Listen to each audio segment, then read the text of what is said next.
Yep. I mean, it seemed like it's shaping up right. It's shaping up right for the Philadelphia Eagles and these young players, man. First of all, it looked like Jordan Davis is taking his health and also conditioning to the max, man. And you definitely gotta appreciate that because he's gonna be needed in this Vic Fangio scheme.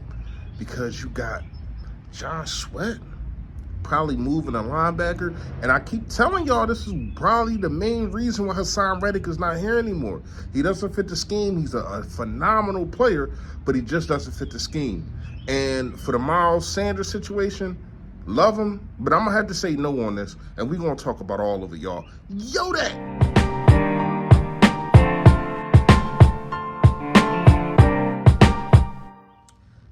Yo, that man, you know who it is, you know what it is. Your boy Philly Fresh, aka the General here reporting for duty. Listen, if you haven't done it, make sure you hit that sub button that's right down there it goes. Yes, and also it is a bell next to it to let you know to the ball, the slave, the notification gang. Yo, that gang, yo, that what's going on? Please hit the like button for your boy. However, the algorithm works, more people get to see me, more people get to see the merch, and the merch is definitely on fire. Shout out to all of y'all. Shout out to Print Chance for copping up. Shout out to y'all for copping up. Shout out to Print Chance for being a sponsor. This is also brought to you by Shafirs Journey. If you don't know the page, if you don't know what's going on, man, my son, he was playing basketball, kids doing dumb kids things, playing with guns, and now he's paralyzed. And this is just a nonprofit just to put some awareness on, you know, other kids that's in the same situation and get them supplies and all that kind of stuff. So make sure y'all hit both. Make sure you hit both links. They will be in the description. All right. Fresh fact today is sometimes you might want something, but it doesn't come when you want it. But that doesn't mean that you stop doing what you got to do. That doesn't mean that you just give up. Because that's going to be your out right there. It didn't happen when I wanted to happen. So nah, you got to keep pushing. You got to keep grinding. You got to keep doing everything that you wanted.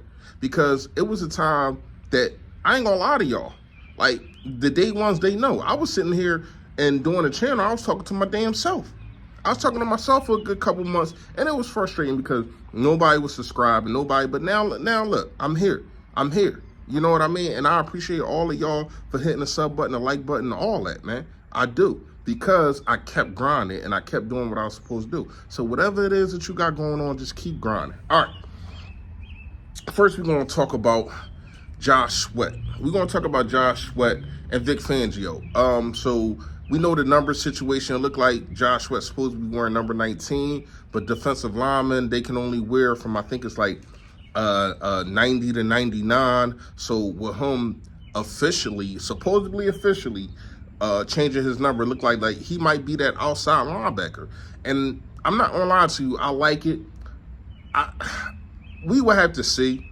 It's definitely a test, but he does have the athleticism.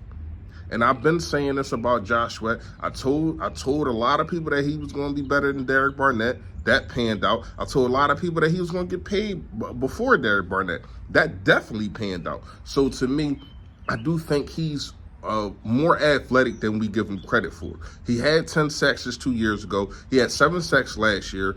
The kid is a beast, and definitely if you put him in different situations, I think that he can thrive. Now, I keep saying this, and I do think, and it's starting to go that I know for a fact that this is the reason why Hassan Reddick is gone. Hassan Reddick is a phenomenal player. He's phenomenal at rushing the passer. He's phenomenal at getting in the backfield. We know that. But that's not what Vic Fangio just wants. He does want you to be able to be a guy that gets after the quarterback, a guy that gets after the running back before he gets past the line of scrimmage. But he also wants guys that can drop back. He also wants guys that can cover a little bit. And maybe he thought as though Hassan Reddick is not that guy, and he's older in his tenure to where as though it's like, man, I'm not changing. I'm not doing this and that. Maybe they had that discussion. And he said, listen, man, I'm not changing. I do what I do. I try to get at the quarterback. We heard rumors, and I really don't like rumors. But it is a cause for pause to bring up that people in the locker room saying he was just stat chasing. He was just trying to get after the quarterback. But when you're a defensive end, what the hell is your job? That is your job, to get after the quarterback. But I get it. I understand it. But he's not here anymore. And then we got Josh Sweat. We got Bryce Huff. And both of those guys, hopefully, can do what Vic Fangio needs them to do in this system. And we all know how we feel about these linebackers. Who knows where the Kobe Dean, that's for another video, where he lands, because Zach Bond seemed like he's going to be the guy, along with Devin White, who to me is probably the most underrated player on the Philadelphia Eagles. I think people forget just about 3 years ago he was the best linebacker in the NFL. This is not a Shaq Leonard situation to where it was like 7 years ago, and this guy, no, Devin White is really him. Devin White was just a Pro Bowler, an all Pro Bowler, and also he's a Super Bowl champion. So I think that you have the right pieces for Vic Fangio's system. All right. Back on Vic Fangio's system, Jordan Davis looks like he is getting in shape. You got Jalen Carter praising him for saying that, he done lost some weight. And to me, and I said this before we even got Vic Fangio, I thought that was the biggest slight on Jordan Davis' conditioning.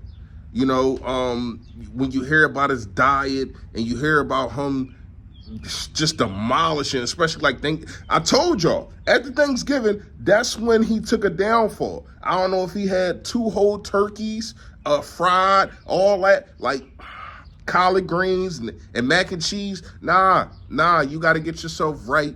You got to get yourself right for the season. And I think that he's doing that. So you definitely got to clap it up and applaud him for being able to do things like this, man, because it's not an easy job. It's not an easy job to lose 25 pounds or 30 pounds, especially at the weight that he is. Now, he is younger, so the metabolism is there. But you still got to be able to put the work in. Shout out to him. Real fast. And I'm going to make this real quick. This video is a real quick video. I haven't made a video in probably like a week now. Sorry. I got a baby on the way, and I thought the baby was coming. It's just a whole lot going on. Hold on. The plane going on. Hold up. Plane's hating on me. Oh, that's a helicopter.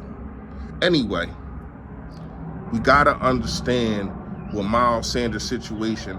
I'm going to say no. And it's not like I don't like the player. It's not like I would love to see a Penn State reunion. I know that this is my favorite subject to talk about, the running back situation. Y'all know, me being a former running back, I understand, and also being a Penn State alum, I definitely love this situation. Would have loved this situation, but I'm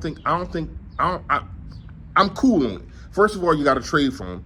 And he got a couple of dollars over there, like $72 million or something. So I'm good on that. You got Will Shipley. You still got Kenneth Gainwell. Don't know where he fit in with all this, but you still got those guys. I think Will Shipley is definitely a guy he's going to bring something to the table. I think Kellen Moore is going to use this guy. I mean, when you look at the tape of Will Shipley, he is not all over the field, but he can be used all over the field. He can be put in the slot. He can catch out of the backfield. And we already know what Saquon Barkley can do. Come on, man. We played him 2 times a year, every year since he was drafted. So we know what he does. Miles Sanders, to me, doesn't fit in this situation. I still would like a thumper.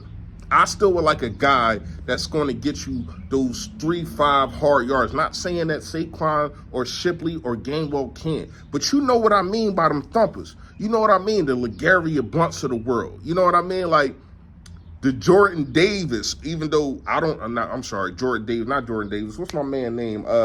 Damn, somebody comment below. Y'all know what I'm talking about. The guy that went out with a stinger, Jordan Sutton. The guy that went out with a stinger, and we ain't seen him for like a whole year and a half. I can't remember his name. But anyway, he was a thumper. I still think that's what we missing at the running back room. And Miles Sanders is not that. I would rather us find a guy like that. I would rather, if Zeke didn't go to Cowboys, I would have got him just for those 1 or 3 yards. You know, them tough yards that, all right, everybody just get on my back and I got this. You know what I mean? That's all I really got for today. Just wanted to drop a video for y'all. I'm going to trying to keep uploading, but I just been real busy with the baby coming. And y'all already know, man. Stay Philly, stay fresh, y'all. Yo, that.